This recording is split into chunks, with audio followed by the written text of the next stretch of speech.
Não vai essa sala aí.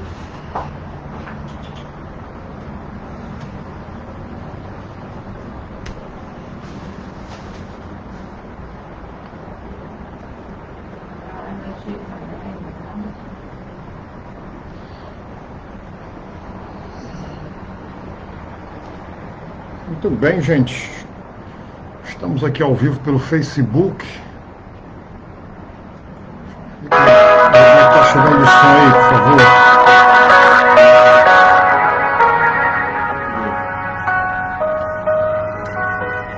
Vê o Facebook aí, como está chegando o som, Isaac.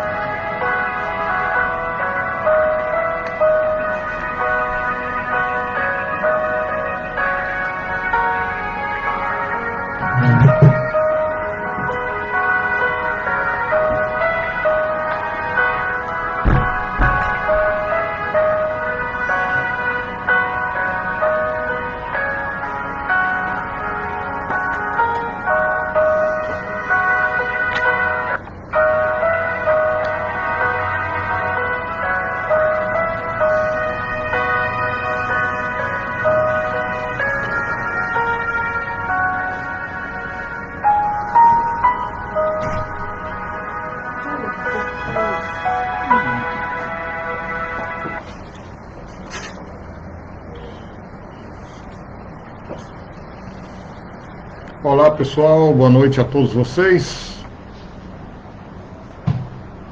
Mais uma noite aqui abençoada na presença de Deus. Estamos aqui ao vivo pelo Facebook, hoje 8 de junho. Graças a Deus que nos dá a vitória em Cristo Jesus.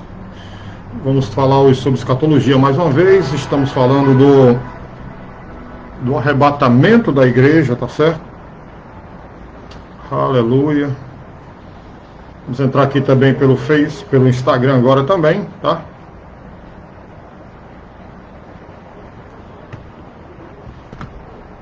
Pronto, estamos entrando aqui pelo Instagram também.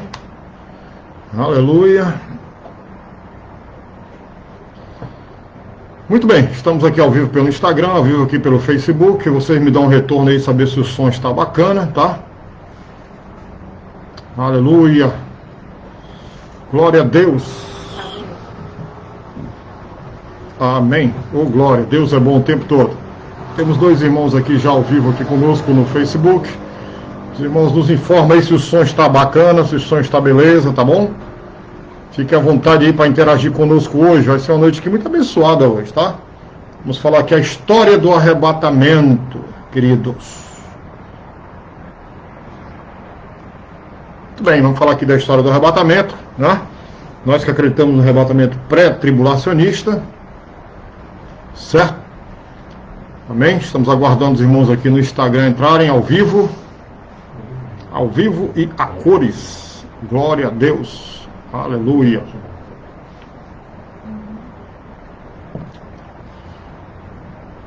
Boa noite, Dita. Está entrando aqui pelo Instagram. Glória a Deus. Antônio José, Pastor Jackson. Aleluia. Glória a Deus. Aleluia. Aleluia. Sejam bem-vindos, irmãos. Vitória. Deus te abençoe, querida. Aleluia. Aleluia. Estamos chegando já quase no finalzinho dessa quarentena, né? Previsão dia 22 de junho, retorno na igreja com 20% da capacidade. Muito bom. Aleluia. Hoje, irmãos, nós vamos falar, né? Nós vamos dar fazer um interlúdio, né? Como o livro de Apocalipse faz também, tá? Nós estamos devendo aí aquela trombeta, né? Lá que os mesotribulacionistas fazem uma confusão terrível. E a gente vai falar hoje sobre a história do arrebatamento. Vitória está mandando parabéns aos pastores. Deus abençoe suas vidas. Obrigado, querida. Deus é bom, querido, o tempo todo. Aleluia. Deus é bom o tempo todo. Então, hoje o tema é a história do arrebatamento, tá? E até dá tempo ainda dos irmãos convidarem, né? Ainda é cedo, né? São 8 horas e 4 minutos. Lembrando que a nossa live aqui é curta, né?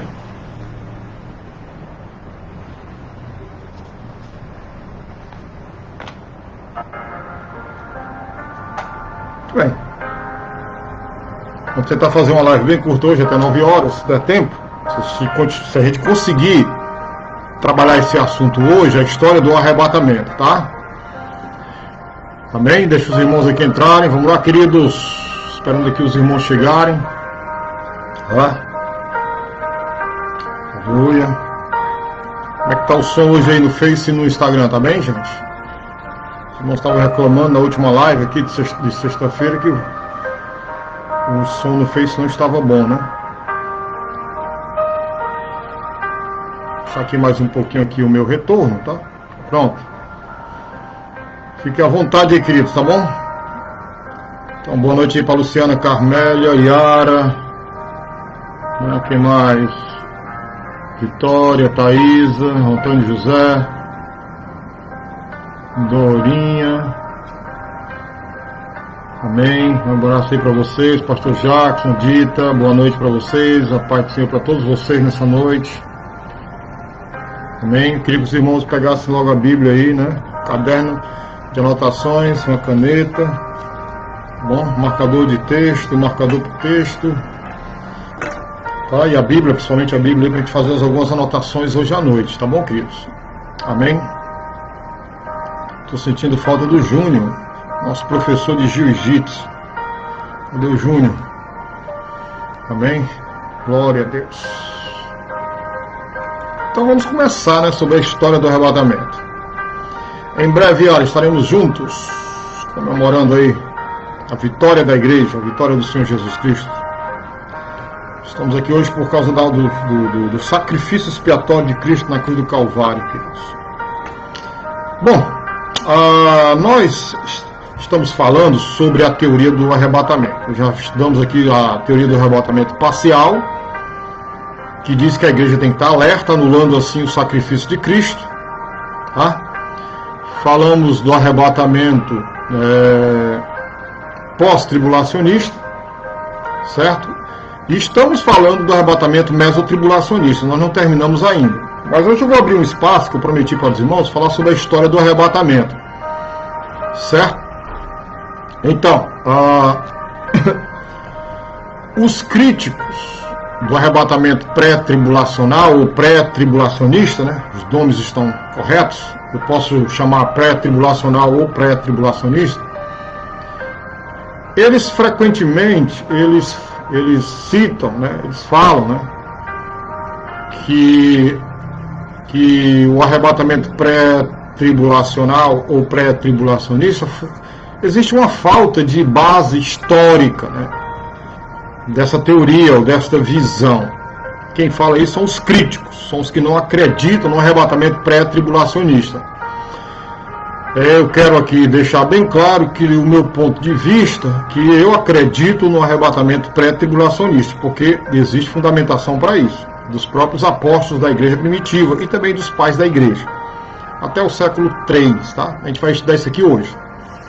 A gente vai ver aqui ao longo da história, tá? Amém? Então, é muito importante hoje o assunto. E eu estou sentindo pouca gente aqui hoje até agora aqui, ligada aqui com a gente ao vivo. Talvez por conta da abertura do comércio. Os irmãos devam estar chegando em casa hoje, por essa hora, né? Mas vamos continuar, amém?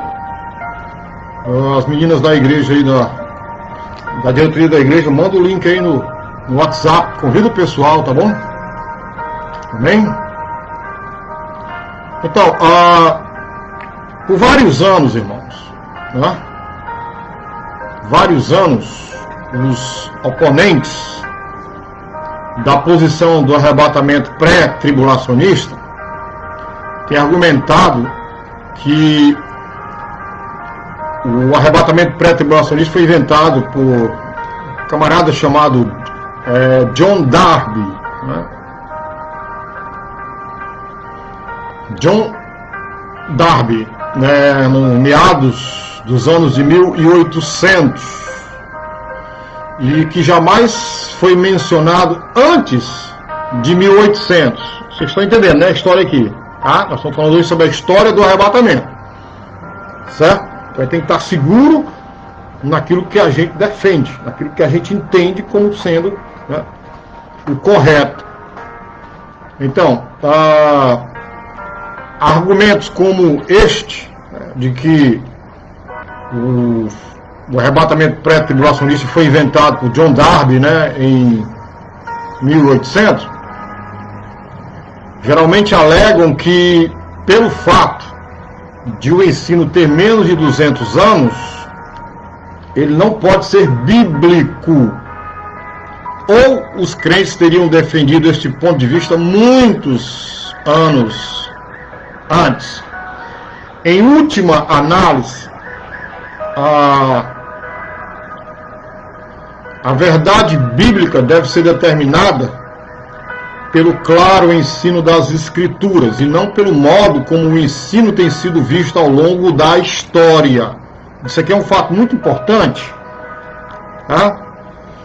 Que nós vamos discutir aqui agora, certo? Porque, no entanto, uma quantidade substancial de evidências, eu estou falando de evidências, tá? Revela uma crença no arrebatamento pré-tribulacionista, muito, mas muito, ó, muito antes de John Darby, né? Lembrando, John Darby, 1800. Então, o que é que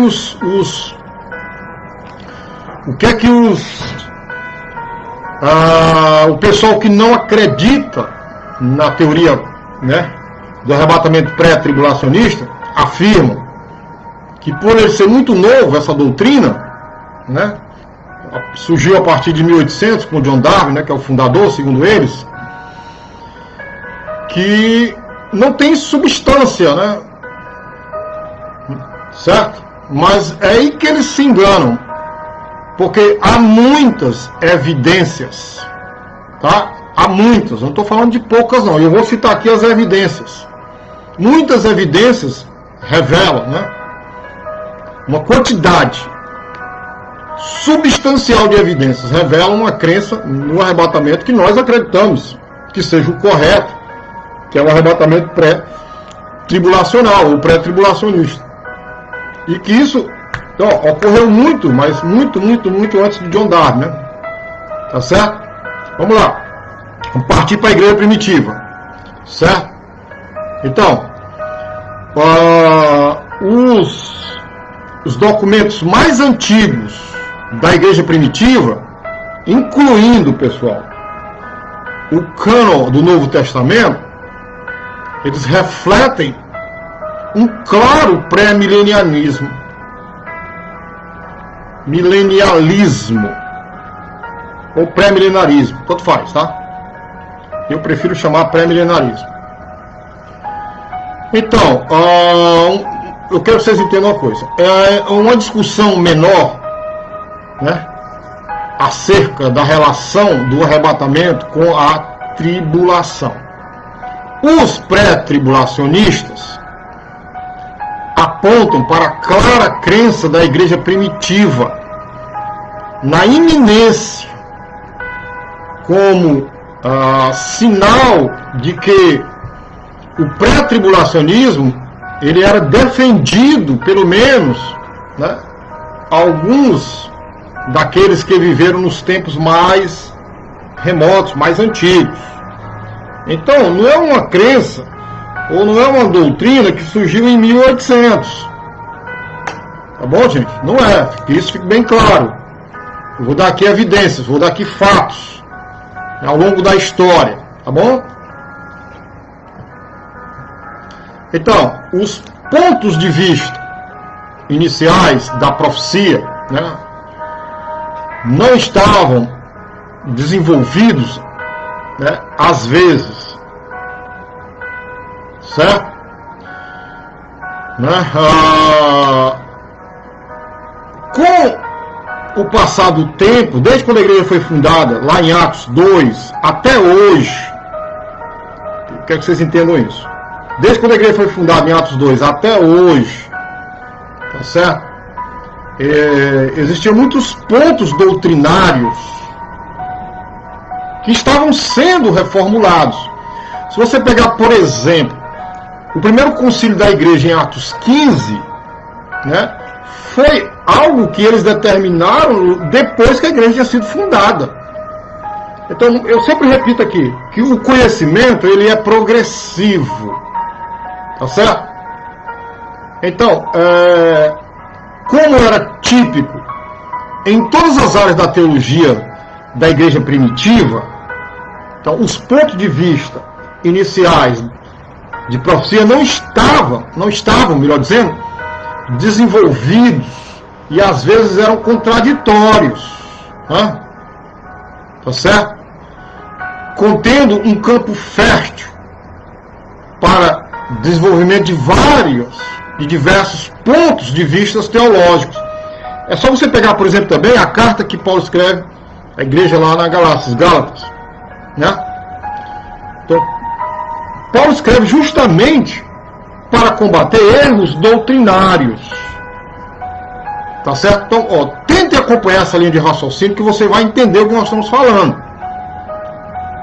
Então, encontrar um pré-tribulacionismo claro, né, pelos patriarcas da igreja primitiva é difícil. Entendeu? Mas alguns elementos pré-tribulacionistas, eles são nítidos, tá? Que a gente encontra isso, né, nos livros de história, nos próprios, né, pais da igreja que escreveram, tá certo? Os patriarcas, né, da igreja primitiva escreveram. Entendam, tá bom? Então, quando, né, sistematizados com os seus outros pontos de vista proféticos, esses elementos contradiziam, né, ou contradizem melhor, o pós-tribulacionismo e apoiam o pré-tribulacionismo. Por exemplo, preste atenção, por exemplo, os patriarcas apostólicos ensinavam claramente a característica pré-tribulacional da iminência da volta do Senhor Jesus Cristo. Isso era claro entre todos os apóstolos e os primeiros pais da igreja, né, ensinando, né, se você ler a carta de Tessalonicenses, 1 Tessalonicenses e 2 Tessalonicenses, você vai ver ali Paulo, apóstolo, ensinando, né, da iminência, né, do arrebatamento. Isso apontando para a doutrina pré-tribulacionista ou pré-tribulacional. Então, um exame, por exemplo, superficial, né, é coisa que a gente não pode fazer, exame superficial, tem que ir a fundo, certo? Em qualquer estudo, né? Isso chama-se estudo analítico, tá? Da coisa, né? Uma boa exegese, ela precisa ter um estudo analítico. Então, um exame superficial dos patriarcas da igreja primitiva revela que eles eram predominantes pré-milenaristas, certo? Eu estou falando do exame superficial, tá? Dos patriarcas da igreja primitiva. Ok? Quem eram os patriarcas da igreja primitiva? São todos aqueles defensores da fé depois dos apóstolos. Certo, queridos? Então, existem claros exemplos, eu posso até citar nomes desses patriarcas que defendiam o arrebatamento iminente, portanto, uma visão pré-tribulacionista. Vou citar aqui alguns nomes, por exemplo. Existem claros exemplos dos escritos de Barnabé, que é do ano 100 até o ano 105. Papias, 60 a 130. Justino Marte, 110 a 165. Irineu, 120 a 202. Tertuliano, 145 a 220. Hipólito, 185 a 236. Cipriano, 200 a 250, e Lactâncio, de 260 a 330, todos, né, da nossa era aqui. Tá? Esses são chamados os pais, né, da igreja primitiva. Vocês estão vendo que muita gente, né, acreditava na iminência do arrebatamento. Ou seja, muitos acreditavam na visão que nós defendemos, que é o arrebatamento pré-tribulacional, pré-tribulacionista. Tá? Então, os patriarcas da igreja primitiva, eles esperavam fervorosamente que a igreja estivesse, né, sofrendo e sendo perseguida quando o Senhor voltasse, porque é justamente nessa época em que a igreja sofreu um ataque feroz do Império Romano. Muitos foram mortos. Muitos foram mortos por anunciar o Evangelho, né, anunciar contra César, né, eles não se dobravam ao imperador César, né? Então, muitos foram mortos por defesa da fé. Entenderam?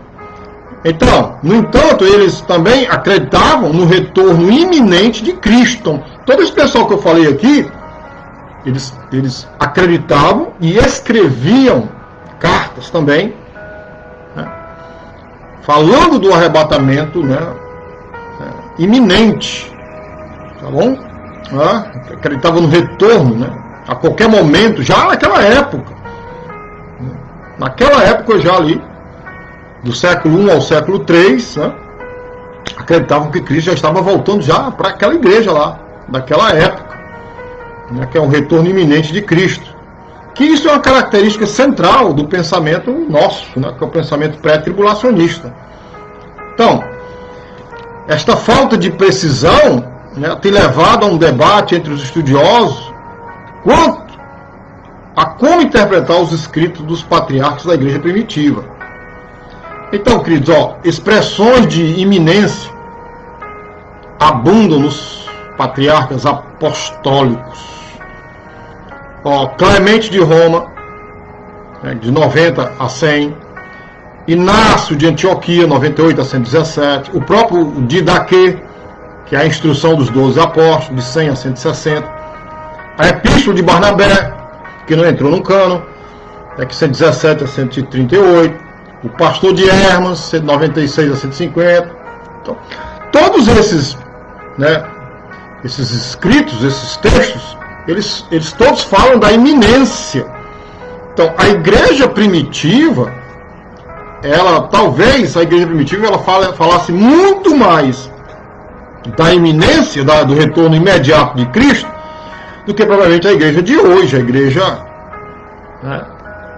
a igreja do século XXI. Então, esses pais, eles, né, escreveram, né, sobre, né, expressões como vigiar, como esperar, estar preparado para a vinda do Senhor em breve. Certo, queridos?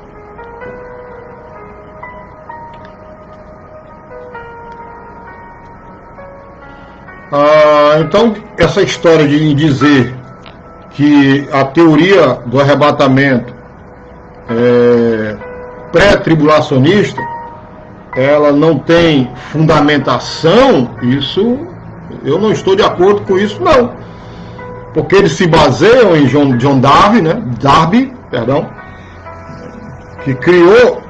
Que desenvolveu essa teoria, né? Não criou, né? Melhor dizendo, desenvolveu essa teoria em 1800.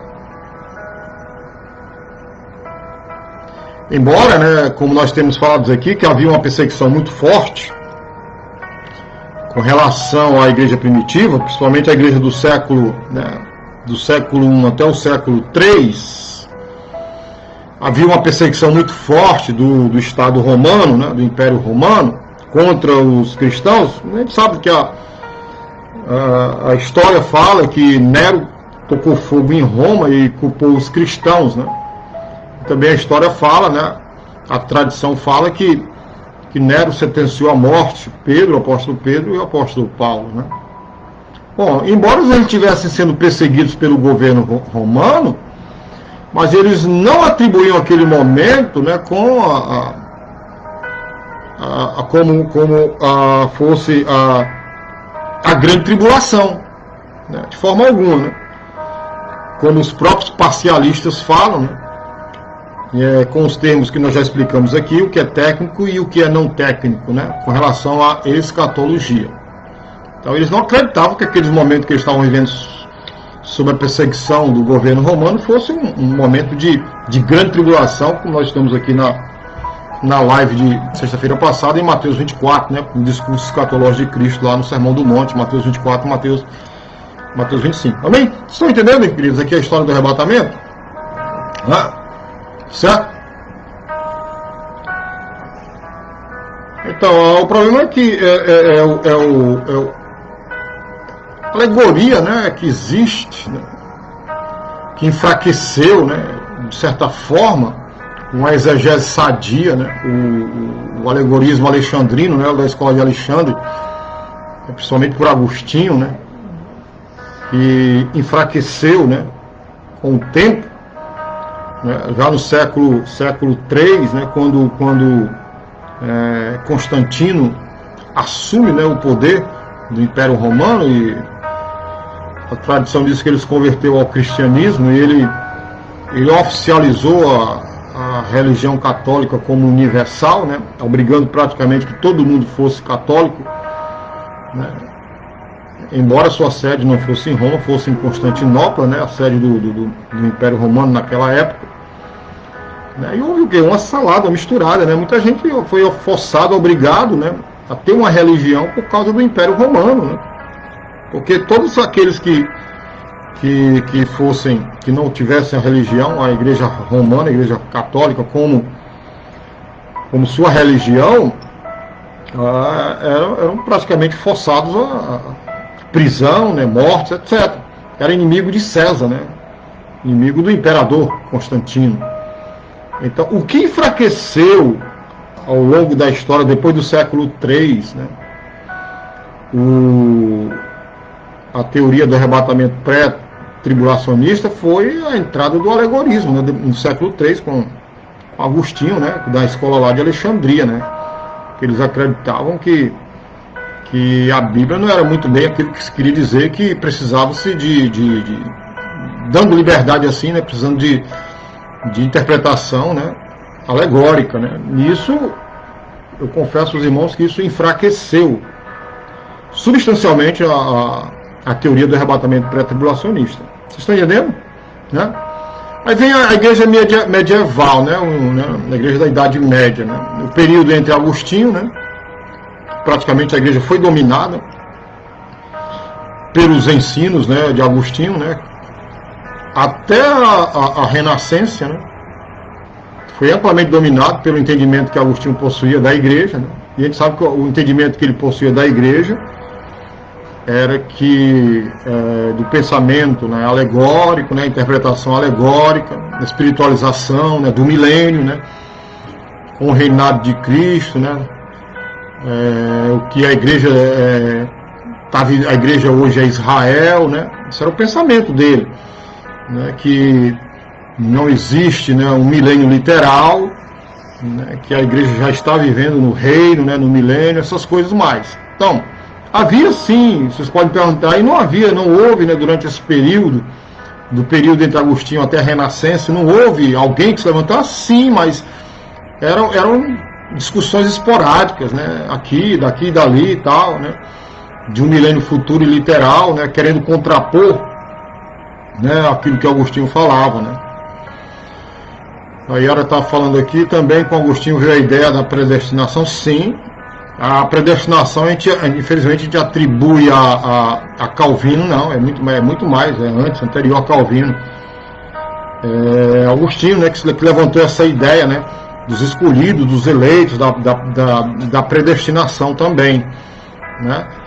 Eu até falei aqui que eu vou fazer um resumo do livro dele, né, da Cidade de Deus, para a gente estar aqui, né, trabalhando também, para a gente entender essa história, né, a história do próprio cristianismo, né, mas eu queria aprofundar isso presencialmente na escola dominical.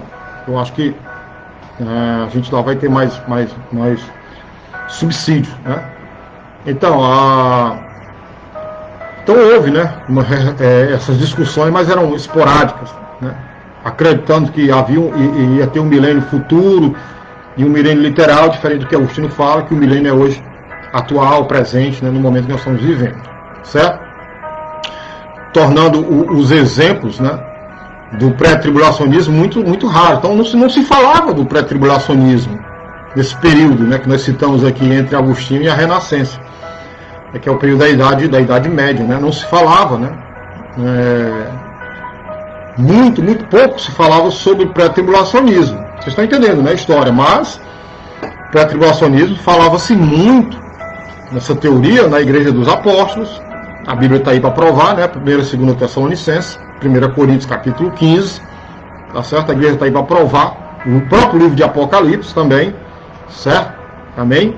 Diferenciando do que a Igreja, né? O que é a Igreja, a era da Igreja, a era que nós estamos vivendo, de Israel. Mas não, eles confundem, né? Eles confundem, né? Igreja com Israel. Tá certo? Então aqui, vamos citar aqui outros nomes, né? De uma pesquisa histórica, né? Revelou muitas afirmações pré-tribulacionais, né? Que nós vamos citar aqui agora. Por exemplo, do ano 306 ao ano 373, é o Éfrem de Nisibis, ou Nisibis, né? Éfrem era um escritor extremamente importante e prolífico, também conhecido com o pseudônimo de Efrem. Então ele foi um grande teólogo da antiga Igreja Oriental, né, que é conhecido como Bizantina, né, queridos? O seu importante sermão Nos Últimos Dias, o Anticristo e o Fim do Mundo, declara assim: todos os santos e eleitos de Deus serão reunidos antes da tribulação que está por vir e serão levados ao Senhor, para que em nenhum momento possam ver a confusão que domina o mundo por causa dos nossos pecados. Então, observem a data, 306 a 373. Então, como eu falei para vocês, existiam sim, né, discussões esporádicas. Então, aqui era uma discussão esporádica, né, do Éfrem, né? E por que os opositores da teoria do arrebatamento pré-tribulacionista falam que foi criado por Darby em 1800? Porque não conhecem a história, então querem né, esconder isso da história. Vocês estão entendendo? Então, nesse sermão, Pseudo Éfrem desenvolve uma elaborada escatologia bíblica, incluindo uma distinção entre o arrebatamento e a segunda vinda de Cristo. Já naquela época, no ano 306, tá? Então ele descreve, né, arrebatamento iminente, seguido por uma grande tribulação de 3 anos e meio de duração sob o governo do Anticristo, né, seguido pela vinda de Cristo, a derrota do Anticristo e o estado eterno. O seu ponto de vista inclui um parênteses entre o cumprimento da 69ª e a 70ª semana de Daniel, que está escrito lá em Daniel 9, 24 a 27. Então aqui, ó, observe que, né, Pseudo Éfrem descreve o arrebatamento como iminente e precedendo a tribulação. Vocês estão entendendo aqui? Então não foi algo criado por John Darby, né, em 1800, como os opositores falam. A Yara está dizendo assim: e nesta época a Igreja Católica dominava tudo, verdade. A Igreja dominou tudo, até o Martinho Lutero, né? Antes de Martinho Lutero, John Hus, né? Que é de 1300, levantou-se, né? Antes de John Hus, John Hus era praticamente discípulo de John Wycliffe. Assim, pela ordem, John Wycliffe, depois John Hus, que se levantou contra, né, o domínio da Igreja Papal, né? Porque o Papa praticamente era o mandatário, né? Então ele levantou contra, falou muitas coisas contra, né? E a consequência é que ele foi queimado, né? John Hus foi para fogueira, né? Mas o bom é que ele foi para a fogueira feliz e alegre, sabendo que ele ia para a glória, né? A Yara está fazendo aqui uma pergunta, né? Havia outra que se opunha ou só depois com a Revolução Protestante, depois do Iluminismo? Não, Yara, a Igreja Romana, ela dominava tudo, dominou tudo. Toda a idade média, a Igreja ela dominou, né? Dominou com as cruzadas, né? Vocês devem ter estudado isso na escola, né? O período das cruzadas, as cruzadas demoraram, né? Teve 7 cruzadas, né? Violentas, que matou muita gente. Né? E os absurdos, né? Até que apareceram alguns homens corajosos, né? Essas são as divergências teológicas nesta época, né? Eram o quê? Ínfimos. Eram grandes, as teologias, né, desta época eram terríveis, né? Terríveis. Existia o que? Eles acreditavam no purgatório, né? Na missa, né? A intercessão pelos mortos, nas inquisições. As inquisições foram terríveis, né? Terríveis, né? As inquisições romanas, né? Terríveis, cara. O que mais? As indulgências, né? Venda de indulgências, muitas coisas mais. Bom, mas nós estamos falando aqui voltando aqui ao que nós estamos dizendo, aqui nós estamos falando ao longo da história, né? Alguns homens que surgiram, né?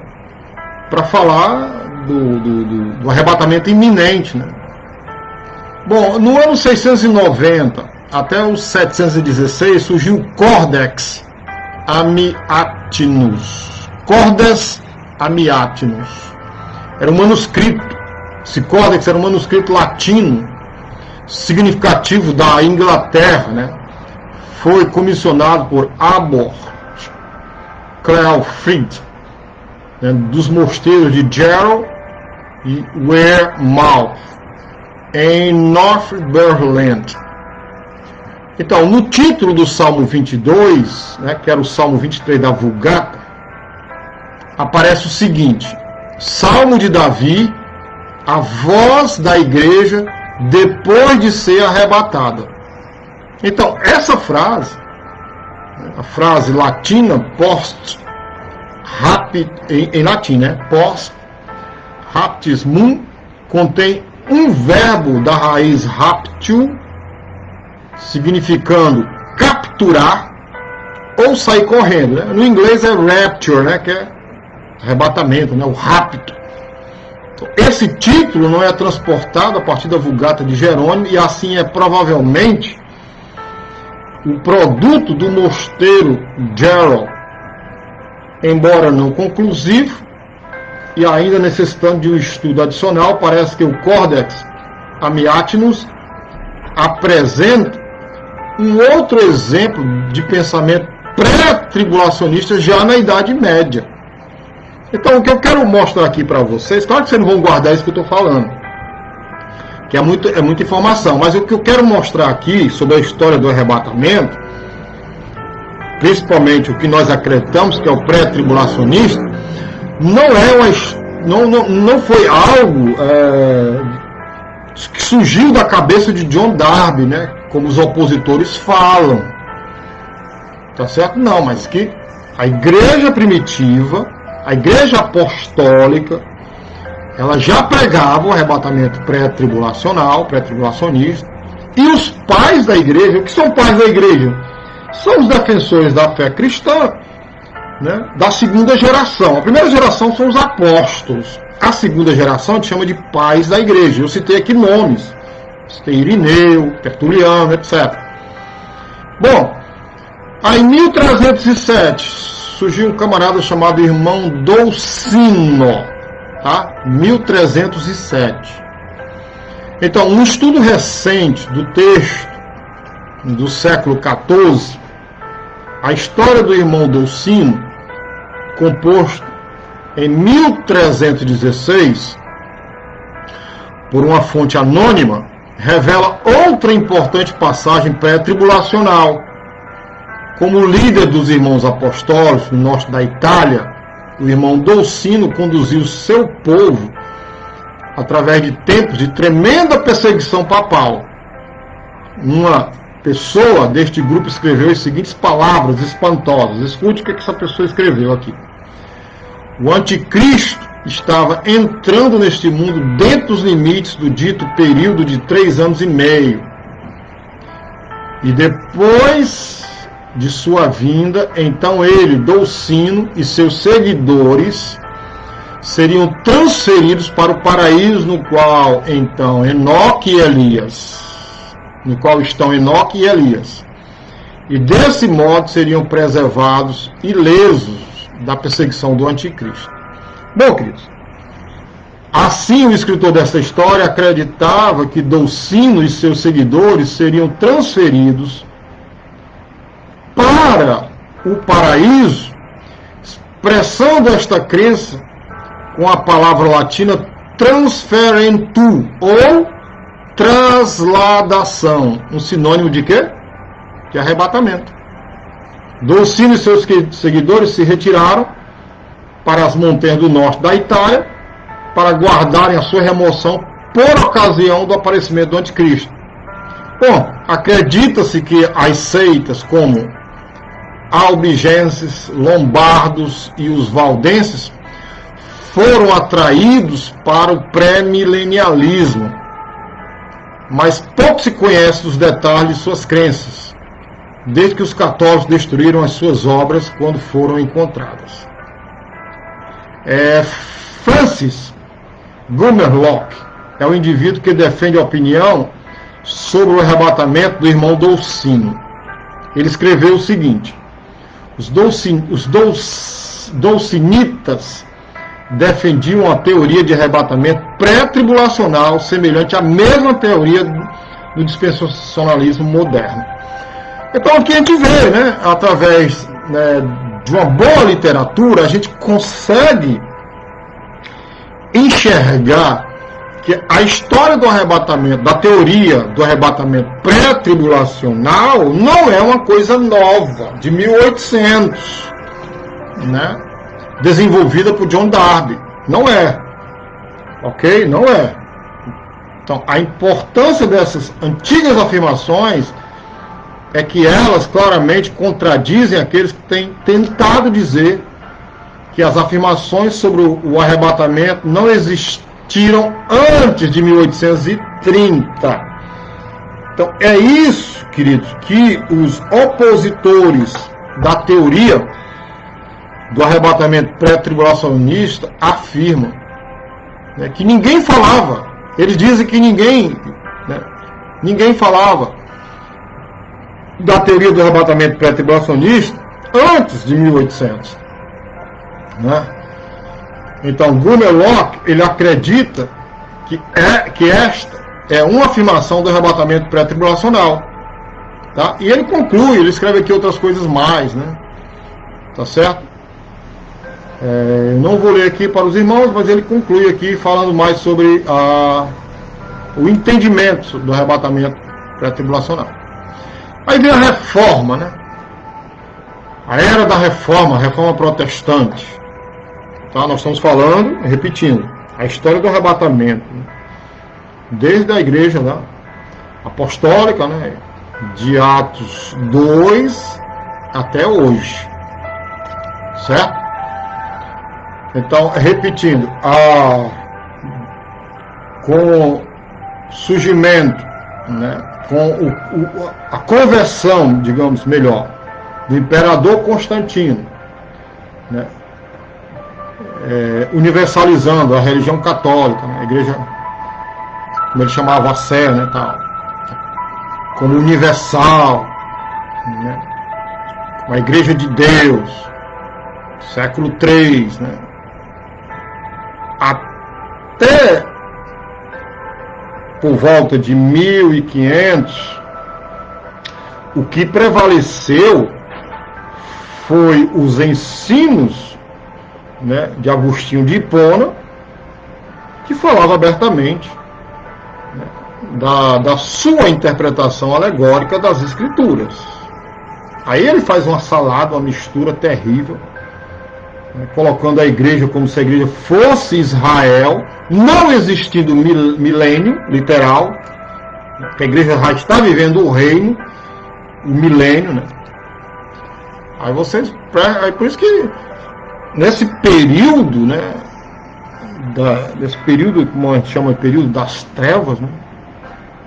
Um período terrível, mas mesmo assim surgiram pessoas, né, corajosas, né? Como eu citei aqui o caso de John Huss, né? Então agora a era da reforma.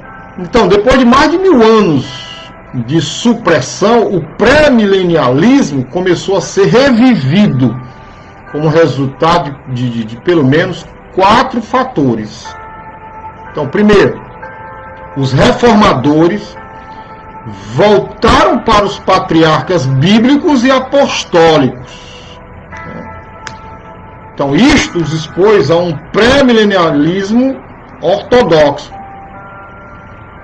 Especialmente significativo foi o reaparecimento do texto completo de contra-heresias de Irineu, incluindo os últimos 5 capítulos, que adota um futurismo consistente e lança a 70ª semana de Daniel no futuro. Tá? Segundo, eles repudiavam boa parte da alegorização que dominava a hermenêutica medieval, adotando uma abordagem mais literal, especialmente na área da exegese gramatical e histórica. Se você me perguntar qual foi o maior legado que os reformadores deixaram, você sabe me responder? Qual foi o maior legado que os reformadores deixaram para nós, igreja contemporânea? Eu estou falando aqui, né, da história do arrebatamento. Então, qual foi o maior legado que os reformadores deixaram para nós, igreja do século XXI?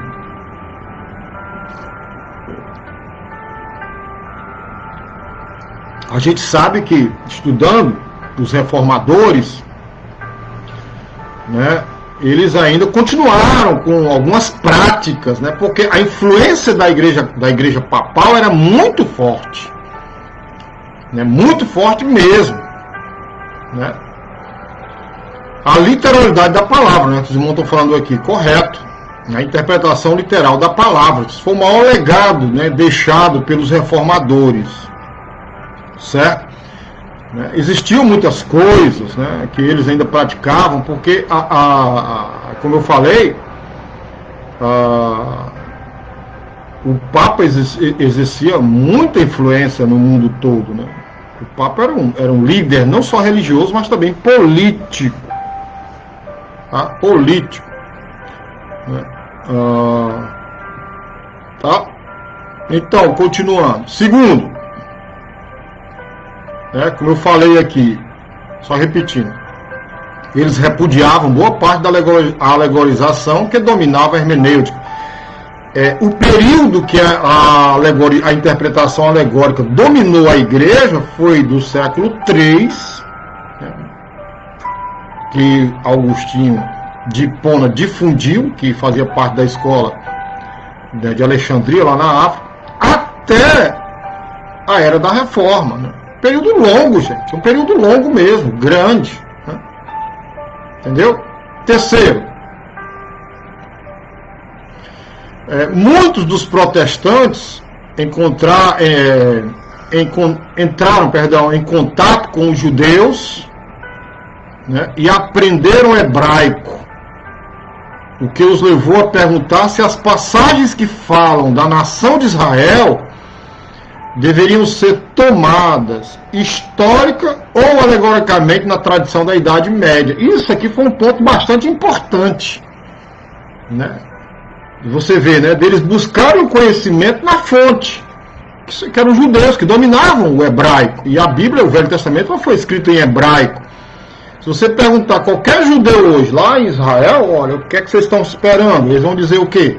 O reino milenar de Cristo, a volta de Cristo, e o reino aqui na terra. Então, para eles, para os judeus, eles não têm essa ideia de alegorização, né, de um milênio, né, figurado, sentido figurado, fantasioso. Não tem. Entendeu? Como isso foi muito importante, né, nos reformadores. E o quarto ponto, começando no final do século XV, a tradução da Bíblia nas línguas nativas do povo. Sabe que lá, o próprio Lutero, né, ele traduziu a Bíblia para o alemão, né? Então, pela primeira vez, desde os dias da igreja primitiva, produziu uma explosão de literatura bíblica pelo público em geral, né?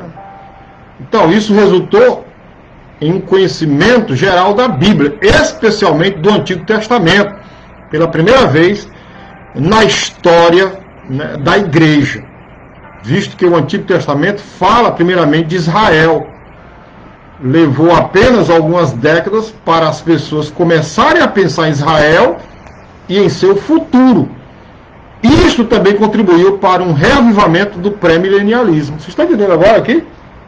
Então, quando alguém chegar para você hoje e falar mal da teoria que a gente defende, da doutrina que a gente defende do pré-tribulacionismo, você tem hoje como refutar isso, né? Porque, na verdade, o amilenarismo, né, e a interpretação alegórica, infelizmente ainda há muitos adébitos, justamente pela falta do conhecimento, de um estudo mais aprofundado das Escrituras, principalmente de uma boa exegese dos textos sagrados.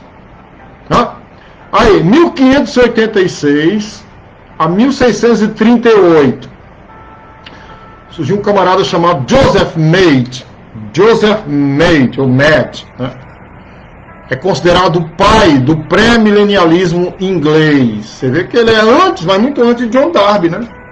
John Darby é 1800. 1586 a 1638, né? John Made é considerado o pai do pré-milenialismo, o pré-milenarismo, né?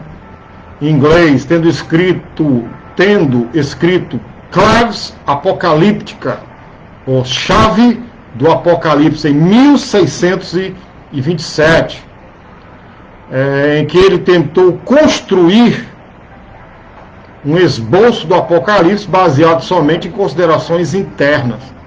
Então, nessa interpretação, ele defendeu o pré-milenialismo de um modo tão erudito que esta obra continuou a influenciar a interpretação escatológica por séculos. Infelizmente, a Ruana está dizendo assim, infelizmente a Igreja Católica ainda tem muita influência no mundo. Toda vez que o Papa se pronuncia sobre algo, a mídia para ver o que todo mundo, né, leva muito a sério tudo o que ele diz. Sim, concordo com você, Ruana, né?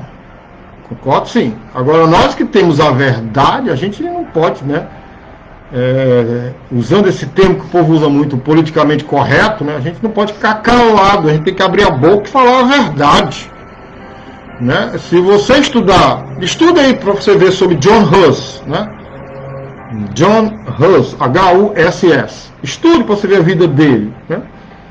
Que ele naquela época, ele pregou contra os ensinos papais, isso no ano de 1300. Ele pregou contra os ensinos papais e, como consequência, foi condenado à morte pela Igreja Papal, pela Igreja Romana, né? E outra coisa, se vocês estudarem sobre as cruzadas, qual era o objetivo das cruzadas, né, que tinham aval do Papa, que as cruzadas eram levantadas pelos papas, né? Você vai ver a loucura aí, tá? Vamos lá, vamos prosseguir aqui a história do arrebatamento, certo? Bom, aí vem 1639 a 1723, né? Increase Mather, presidente do Harvard College, foi um importante puritano americano.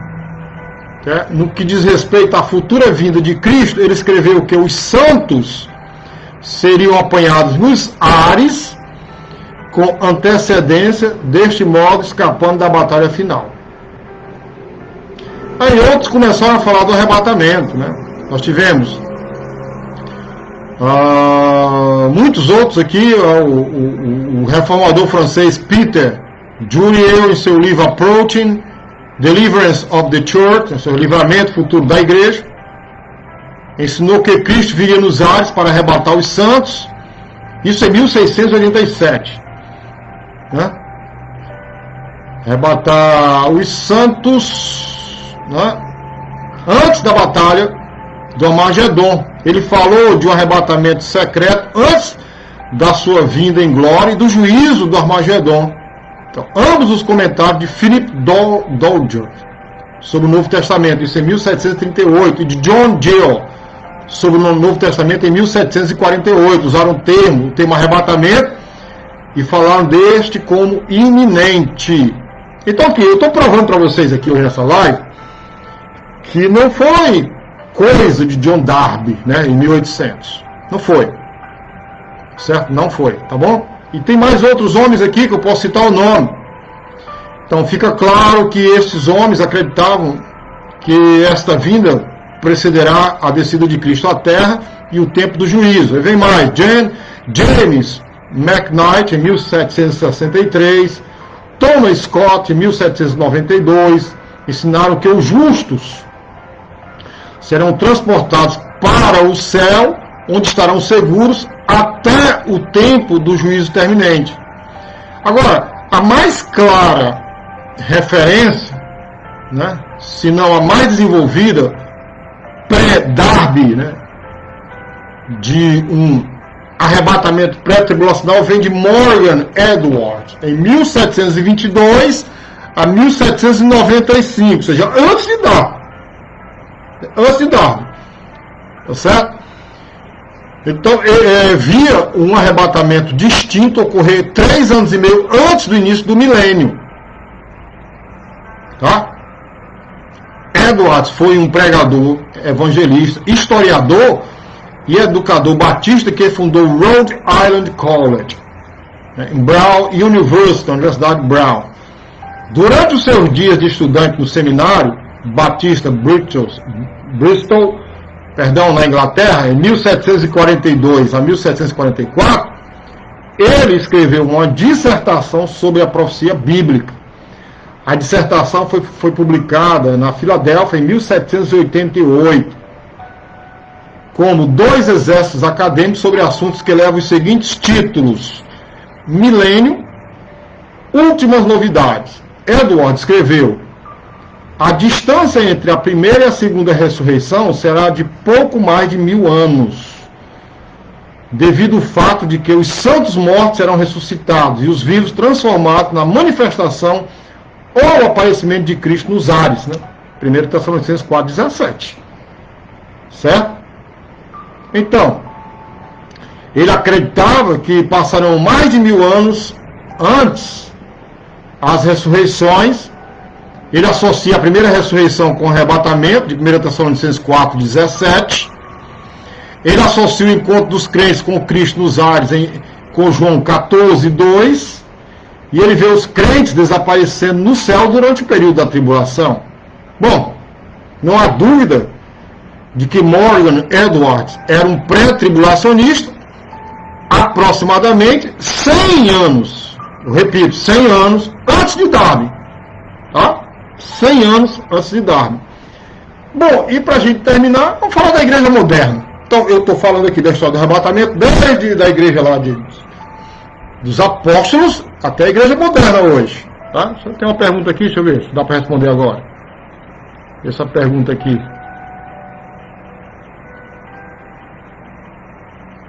Amém. Só um minuto, queridos. Tem uma pergunta aqui, não está aqui abrindo, não sei porquê. Pronto, abriu. Não.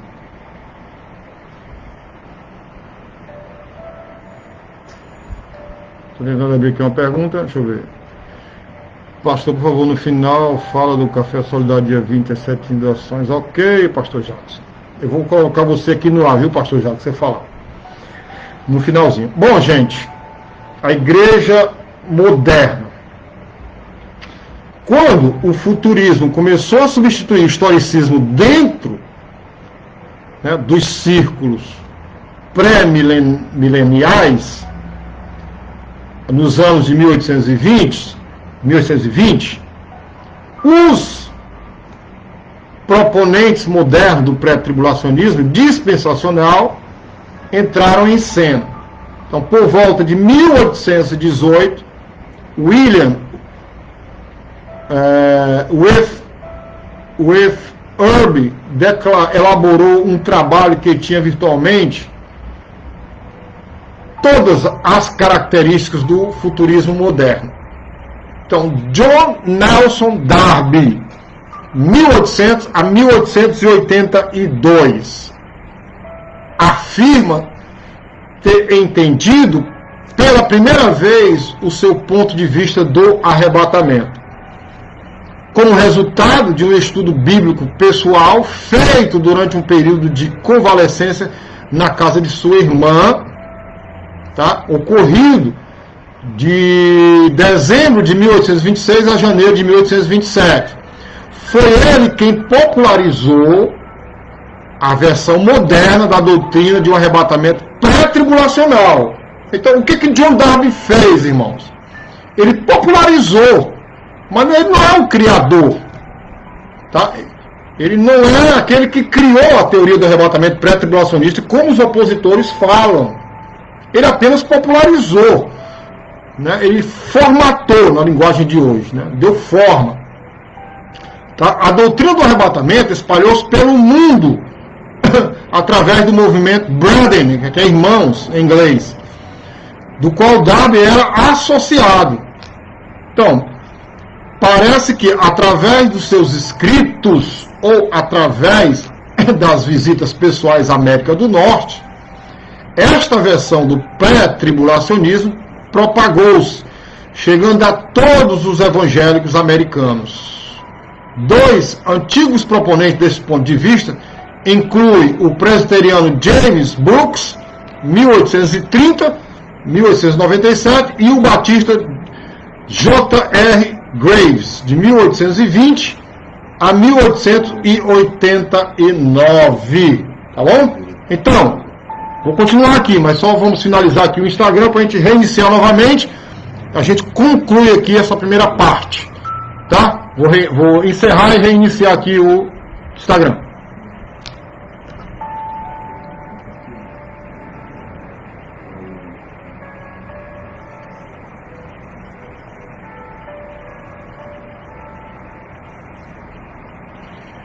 Pessoal aqui do Face, só um minutinho, tá?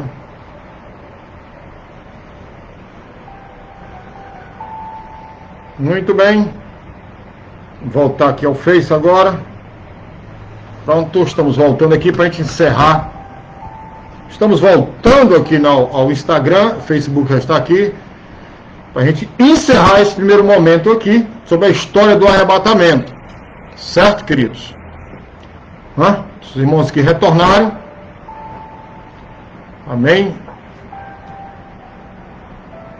Os irmãos estão retornando aqui para a gente continuar e encerrar a história do arrebatamento.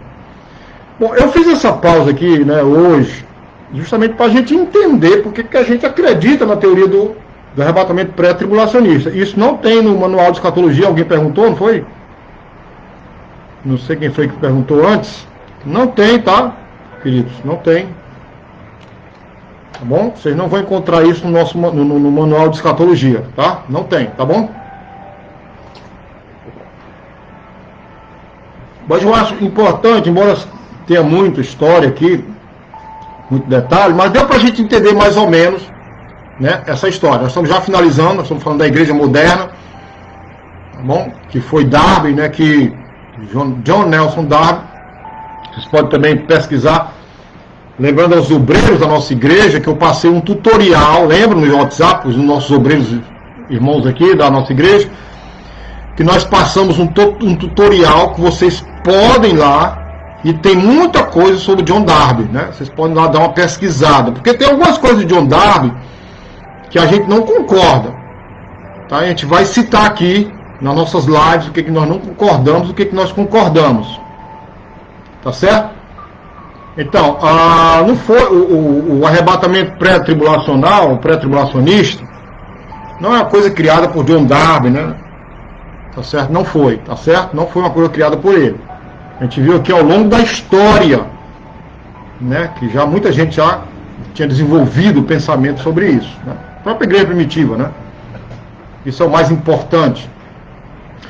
Então, continuando, a posição pré-tribulacional se espalhou através da influência da Conferência Bíblica Niágara. Isso foi em Nova York, de 1878 a 1909. E recebeu uma ampla exposição nas populares publicações proféticas, The Truth, né, que é a verdade, Our Hope, nossa esperança, The Watchword, a palavra, né, sentinela, a palavra de vigia, né, e Manhattan, né, e Maranata, né, que agora vem o Senhor Jesus. Então, ela também foi divulgada no livro de William Blackstone, né, chamado Jesus is Coming, em 1909, Jesus está vindo, Jesus está voltando, na popular Scofield Reference Bible, né, em 1909, né, de C.I. Scofield, ou seja, na Bíblia referência de Scofield, que é uma Bíblia muito boa, né, por sinal eu tenho ela aqui, ó. Eu tenho a Bíblia aqui, né, Scofield, é uma Bíblia muito boa para quem gosta de estudar. Para mim, eu considero Scofield um dos grandes dispensacionalistas, tá? Ok? Que acredita no arrebatamento, né, como nós acreditamos na teoria do arrebatamento pré-tribulacionista. Então também surgiram proeminentes professores bíblicos, né, pré-tribulacionistas, vários articularam a posição no circuito de conferência bíblica do século XIX, século XX. Tá? Eu posso citar aqui alguns nomes, né, que eu já até mandei também para o grupo de obreiros da nossa igreja, né, esses nomes todos aqui, onde encontrá-los, né? Lembra, né, Josué? No Dallas Theological Seminary, né, no Seminário Dallas Teológico, né? Como Garbelin, 1861-1945, o J. Gordon, 1836, 1695, James Gray, 1851, 1935, e tem outros mais aqui, tá? Não vou citar aqui, que são muitos, tá? Muitos mesmo, tá bom? Então, vamos lá, para a gente concluir isso aqui que nós estamos falando, sobre a história do arrebatamento. Bom, durante os últimos 120 anos, várias escolas, faculdades e diversos seminários foram estabelecidos expondo o pré-tribulacionismo dispensacional. Né? Esses incluem o Moody Bible Instituto da Moody, né? O Biola University, Philadelphia Biblical University, Dallas Theological Seminary, Grace Theological Seminary, Liberty University, Bob Jones University, Master College and Seminary e outros. O pré-tribulacionismo também é uma grande posição doutrinária em muitas igrejas batistas, presbiterianas, pentecostais e bíblicas independentes, como é o caso da nossa igreja. Né? Tá certo? Então, na frente popular, nada tem feito mais para promover a posição do arrebatamento pré-tribulacional do que a obra Great Planet Earth, 1970, de Hal Lindsey, e a série dos volumes Left Behind, que ele é o autor daquele filme, né? Eu acho que vocês devem ter até assistido, eu acho que eu passei na igreja, se eu não me engano, né? Do Deixados para Trás 1, 2 e o 3, né? Que é o Hal Lindsey. Na verdade, são 12 volumes, né, dos Deixados para Trás, Left Behind, 1995 e 2004. Também de Tim Hale e Jerry Jenkins. Então, são nomes que eu citei aqui, talvez você não guarde, nem precisa guardar esses nomes, tá? Mas o fato importante é entender essa história do arrebatamento. O que você tem que entender? O que tem que estar gravado aqui hoje na sua mente? É que o arrebatamento pré-tribulacional, ou pré-tribulacionista, não foi invenção de John Darby. Por quê, pastor? Porque a igreja apostólica falava sobre isso, a igreja primitiva falava sobre isso, a igreja falava sobre isso do século I ao século III. A igreja deixou de falar quando surgiu, né, o Império Romano, na pessoa de Constantino, né, que oficializou o catolicismo, né, como religião oficial no mundo, tá? E os escritos de Agostinho né, alegorizando, ou melhor dizendo, espiritualizando os textos sagrados. Aí a igreja deixou de ser, né, pré-tribulacionista, né, passando a ser milenarista, né, tal. Então, mas mesmo assim, na história da igreja, como nós falamos aqui, citamos nomes e escritos de homens que ao longo da história falaram sobre o arrebatamento pré-tribulacional. Tá certo? Amém? Ficou claro? Deu para entender, queridos?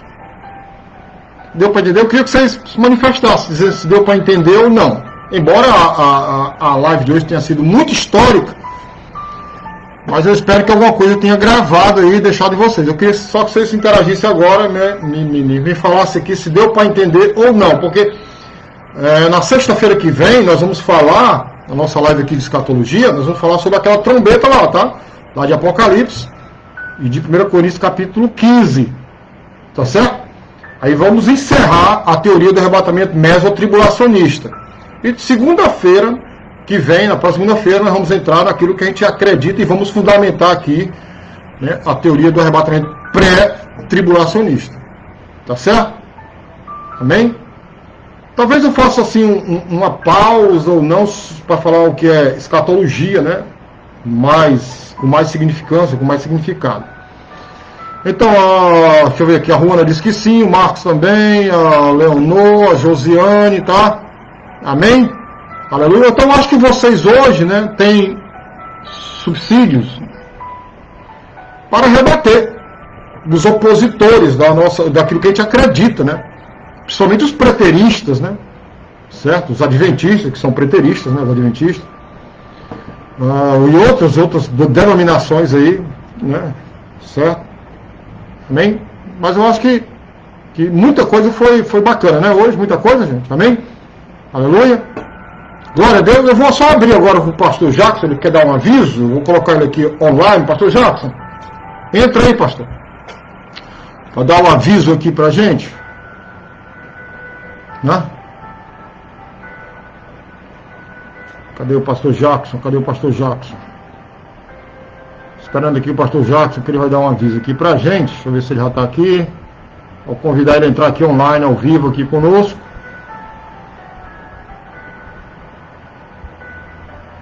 Bora, pastor Jackson. Cadê você, meu querido? Amém? Lembrando aí quando o pastor Jackson está aí. Manda aqui o convite para entrar, pastor, em nome de Jesus. Só lembrando os irmãos que amanhã, terça-feira, né, dia de jejum, jejum pela família, né? Estaremos orando até o meio-dia, jejum pela família, tá? E também, né, estou aguardando aqui o pastor Jackson. Jejum pela família, né? E o nosso culto aqui online, aqui ao vivo, culto de oração. Diga aí, querido, como é que você está? Tá saindo aí direitinho o áudio? Maravilha. Amém. Então, pastor, passando aqui para falar da ideia que o pastor Abelardo teve, a gente fazer um evento no dia 20, 7h30, que é um café da manhã, para os moradores de rua, as pessoas que estão em situação de rua. Também a Luciana também teve essa iniciativa, teve essa ideia, e o senhor abraçou o projeto, né? Logicamente, a gente mandou o projeto para o senhor aprovou. Então eu queria que os irmãos, que eu sei que são muitos da nossa igreja, são pessoas que têm um coração voluntário, se puderem doar, né? Vai ser um café da manhã, né? A Luciana ela vai passar a lista lá, algo bem legal, queijo, presunto, pão, uma fruta, né? Então, leite, contato aí das meninas, leite, café, da igreja, né? Isso. Oi? Leite, café. Leite, café, é verdade. Nós estamos com o contato disponível aí da Leonor, da Thaís, que são as secretárias, e também para deixar o material junto com a Luciana, né? Tem o contato da igreja, qualquer coisinha se as pessoas sentirem também. E a gente vai estar aí fazendo esse evento aí às 7h30. Eu agradeço aí a oportunidade, pastor. Outra coisa também importante é roupa, né? Você vê que naquela ação social que a gente fez, muita gente pediu roupa, né? Lençol, toalha, né? E o interessante é que isso mostra o quanto que a gente tem muito a agradecer a Deus, porque tem pessoas como naquela situação lá que você fica agradece a Deus cada dia de você ter sua casa, etc. e tudo. Eu sei que a nossa igreja tem crescido tanto na palavra, como também nessa questão social. Amém. Vai dar tudo certo no nome de Jesus Cristo. Amém? Amém. Deus te abençoe, querido. Tamo junto, tamo Valeu, junto. pastor, obrigado. Valeu, paz. Valeu, paz. Aleluia.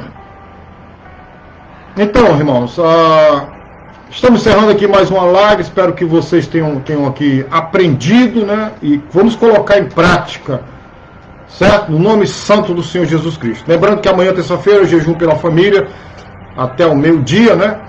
Certo? De 6 ao meio-dia. E logo à noite, nosso culto de oração aqui de fogo, de poder, em nome do Senhor Jesus Cristo. Valeu, queridos. Muito bom aqui. Tchau. Deus abençoe, a paz do Senhor para todos. Glória a Deus. Quem está aqui conosco aqui, Maria Luísa? Quem está aqui com a gente no Facebook?